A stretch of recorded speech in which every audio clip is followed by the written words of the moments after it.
মিষ্টির পুজো, তার জন্য একটু যাবো ঠাকুরের জন্য ফল মিষ্টি কিনতে। তারপরে আমরা পুজো দিতে যাব। কোথায় যাব সেটা তোমাদেরকে অবশ্যই শেয়ার করব।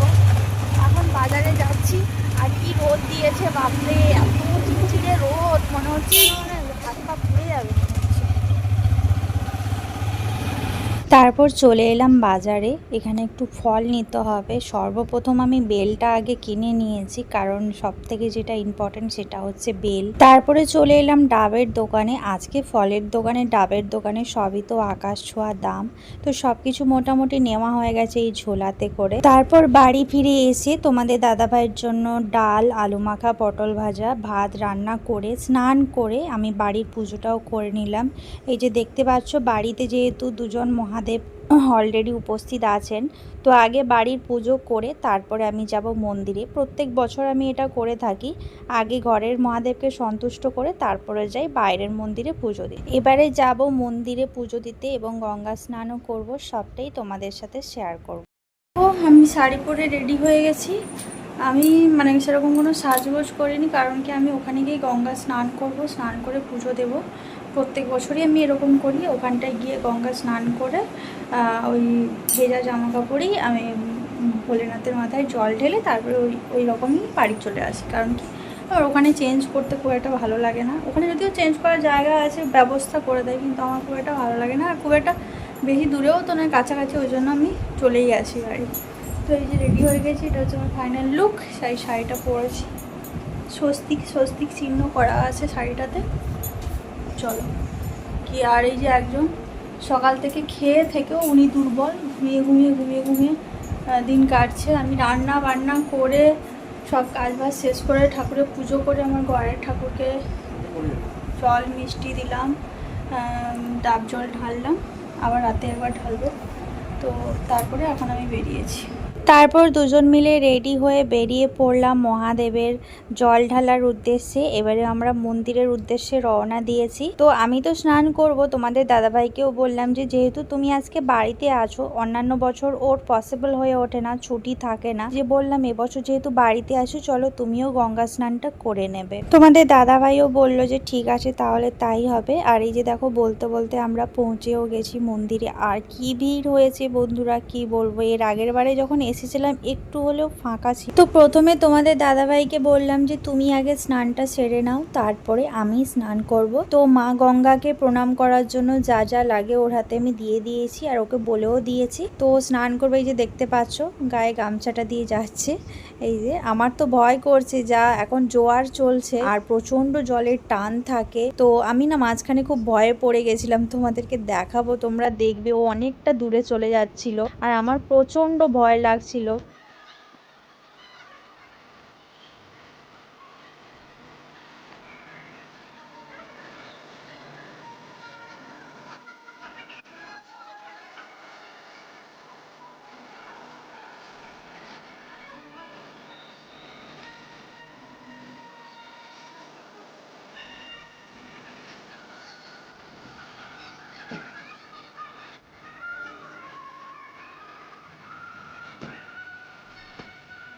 তোমাদের দাদাভাই স্নান করা হয়ে গেছে, দেখতেই পেলে কেমন তলিয়ে চলে যাচ্ছিল। আমার এত ভয় করছিল কি বলবো। আর প্রচন্ড জোয়ারের টান আছে। আমি ওকে বলেছিলাম বেশি দূরের দিকে যাবে না, কাছেই স্নানটা করবে, কিন্তু ও বুঝতে পারেনি, দূরের দিকে চলে যাচ্ছিল।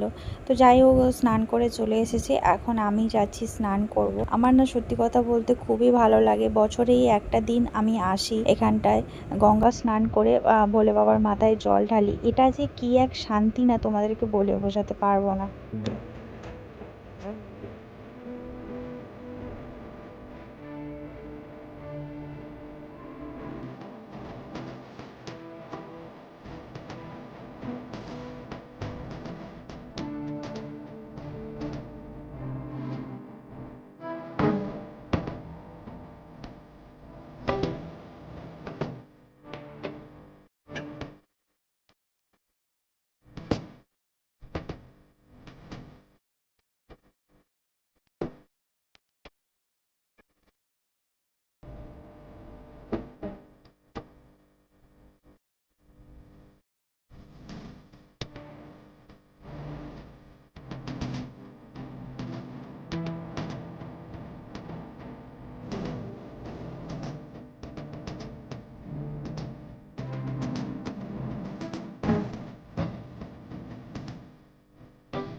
নীল ষষ্ঠীর কথা। এক ব্রাহ্মণ আর ব্রাহ্মণী থাকেন। ব্রাহ্মণ বড় নিষ্ঠাবান, তার স্ত্রী সব রকম বারব্রত করেন, তথাপি তাদের যত ছেলে হয় সব মরে যায়। তখন তারা মনের দুঃখে বললেন, বারব্রত ধর্মকর্ম সব মিছে, আর এদেশে থাকবো না, চলো কাশী যাই। তারপর তারা কাশী গিয়েই রইলেন। একদিন তারা গঙ্গা স্নান করে ঘাটে বসে বসে কাঁদছে। এমন সময় মা ষষ্ঠী সন্ন্যাসিনীর বেশ ধরে তাদের কাছে এসে বললেন, তোমরা ঘাটে বসে কাঁদছো কেন গা? ব্রাহ্মণী বললেন, তোমায় বলে কি হবে মা, বড় মনের জ্বালায় জ্বলছি। আমাদের 5টি ছেলে ও একটি মেয়ে হয়েছিল মা, সব গেছে। এখন দেখছি অদৃষ্ট ছাড়া পথ নেই, বারব্রত সব মিথ্যে। তখন সন্ন্যাসিনী বললেন, সে কি মা, ঠাকুর দেবতা কখনো কি মিথ্যে হয়? তোমাদের একটা বড় দোষ, বারব্রত করো বলে তোমাদের মনে মনে বড় অহংকার, সেই পাপে তোমাদের ছেলে বাঁচে না। বারব্রত শুধু করলে কি হবে? মন পবিত্র রাখা চাই, ধর্মে বিশ্বাস থাকা চাই, ছেলের কল্যাণের জন্য ভগবানকে দিন রাত ডাকা চাই, সকলকার কাছে নিনু হয়ে থাকবে, তবেই তো তার দয়া হবে। তোমরা খালি ছেলে ছেলে করছো যে, ছেলের দেবতা ষষ্ঠী ঠাকুরনকে কি মানো? ব্রাহ্মণে বললেন, সে কি মা, মা ষষ্ঠীকে কে না মানে? সন্ন্যাসী বললেন, যদি ছেলে বাঁচাতে চাও তাহলে মা ষষ্ঠীকে একটু করে মেনো, রোজ তাকে নমস্কার করবে, তার সব রকম পালনই করবে, তবেই তো তার দয়া হবে। তখন ব্রাহ্মণী সন্ন্যাসিনীর পায়ে পড়ে কাঁদতে কাঁদতে বললেন, আমাদের কি অহংকার হয়েছে মা, আর মা ষষ্ঠীর সব রকম ব্রতও তো করি। তখন সন্ন্যাসিনী বললেন, কই কখনো কি নীল ষষ্ঠী করেছ? ব্রাহ্মণী বললেন, সে কি রকম মা, এই ব্রতের নাম তো জানি না, এর নিয়মই বাকি। তখন সন্ন্যাসিনী বললেন, সমস্ত চৈত্র মাস সন্ন্যাস করে প্রত্যহ শিব পুজো করবে, তারপর সংক্রান্তির আগের দিন সমস্ত দিনের বেলা উপবাস করে সন্ধ্যার সময় নীলাবতীর পুজো করে নীলকণ্ঠ শিবের ঘরে বাতি জেলে দিয়ে মা ষষ্ঠীকে প্রণাম করে তবে জল খাবে। ওই দিনকে নীল ষষ্ঠীর দিন বলে। নীল ষষ্ঠী করলে মা ষষ্ঠীর দয়া হতেই হবে, কারণ নীল ষষ্ঠী করলে কখনো ছেলে মরে না। তাই বলছি এবার নীল ষষ্ঠী করো, দেখবে তোমার ছেলে মরবে না। এই বলে মা ষষ্ঠী অন্তর্ধান হলেন। ব্রাহ্মণ ব্রাহ্মণী সেই থেকে খুব ভক্তি করে নীল ষষ্ঠীর পুজো করতে লাগলেন। ক্রমে তাদের ছেলে পুলে হলো, সেগুলি সব বেঁচে রইল। ব্রাহ্মণ ব্রাহ্মণীর সুখ দেখে পাড়ার সকলে নীল ষষ্ঠীর ব্রত করতে লাগলো। সেই থেকে নীল ষষ্ঠীর পুজোর প্রচার হলো। এখন কি খাবে? কুলপি 15-20, ছোট আর বড় নাকি? 15 টাকার গুলোই নাও, 15 টাকার গুলোই দুটো নাও।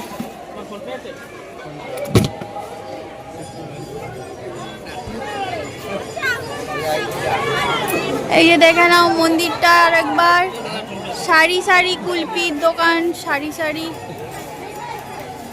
এই যে গঙ্গা। আমার পুজো দেওয়া হয়ে গেছে, এবারে আমি বাড়ি যাব। এই যে এখন কুলপি খাবো, জয় এখন কুলপি কিনে দিচ্ছে, কুলপি খেয়ে বাড়ি যাবো। কেমন লাগছে? হর হর মহাদেব। এবারে আমরা যাচ্ছি বাড়ি। আমাদেরকে কেমন লাগছে? মনে হচ্ছে ভোলে বাবার শিষ্য বলে বম বম ভোলে বম বম বম তারকম। আজকে আমার বাপের বাড়ি ওখানে কত ধুমধুমার চলছে। আজকে বিশাল বিশাল আয়োজন। আজকে শিব দুর্গার বিয়ে হবে, নীলঘরে আগুন দেওয়া হবে, নীলের পুজো হবে, প্রচুর লোকজন খাবে। এই যে দেখো সন্ধে দেওয়া হয়ে গেছে, আরতিও করে নিয়েছি, তখন আমি আর ভিডিও করিনি। এই যে প্রদীপ জ্বালিয়েছি, মোমবাতি জ্বালিয়েছি, ধূপ জ্বালিয়েছি, আর এই যে কর্পূরদানিতে কর্পূর দিয়ে আরতি করেছিলাম। আর এই দেখো সন্ধে হয়ে গেছে, এখন তো 6টাতেই সন্ধে হয়। আর এই যে আমি এখন একটু ছোলা আলু সেদ্ধ করেছি, এই যে ছোলা আর আলু সেদ্ধ করেছি, নিরামিষ তো একটু খাবো সেই জন্য।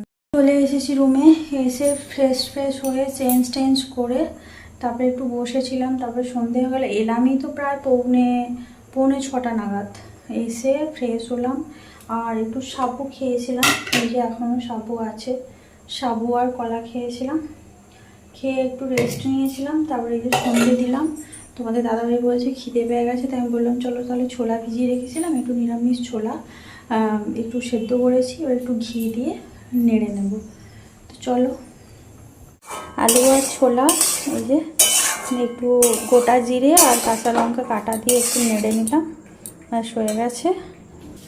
এদিকে একটু শশাও কেটে নিয়েছি। চলো, এই যে হয়ে গেছে, নিয়ে নিয়েছি, খেয়ে নিই। আমি তো সারাদিন না খেয়ে আছি, তবুও আমার মানে সেরকম মোটামুটি ঠিকই আসে। কিন্তু এই যে একজন উপোস না করেও তার বিশাল খিদে পেয়ে গেছে। না, বালিশ টালিশগুলো সরাও, সরিয়ে ওঠো। তোমার দিকে যে বাড়িটা আছে ওটাই তোমার। দেখো বসে বসে আমাকে বললো 2টো খেজুর খাবে, কতগুলো খেজুর খেয়েছে। ওকেই যেন মনে হচ্ছে ওই উপোস করেছে, উপোস করলাম আমি, আমার খিদে অতটাই হয়নি, কিন্তু ওর একবারে যেন ভাত খেয়েছে, এই খেয়েছে, তবুও খিদে আর শেষ হয় না। বলছে খুব ভালো হয়েছে। ভালো করে রান্না করলে, মন দিয়ে রান্না করলে ভালোই হয়, তাই না? ভালোবেসে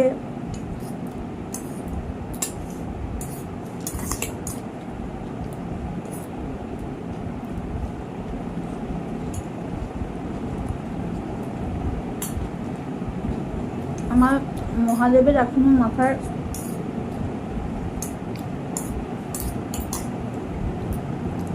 আমার ভোলে মহেশ্বরের মাথায় এখনো তিলক আছে।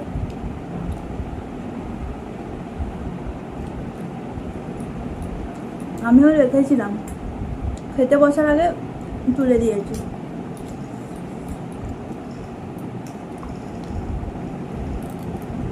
আমরা খেয়ে নিই, ভালো হয়েছে।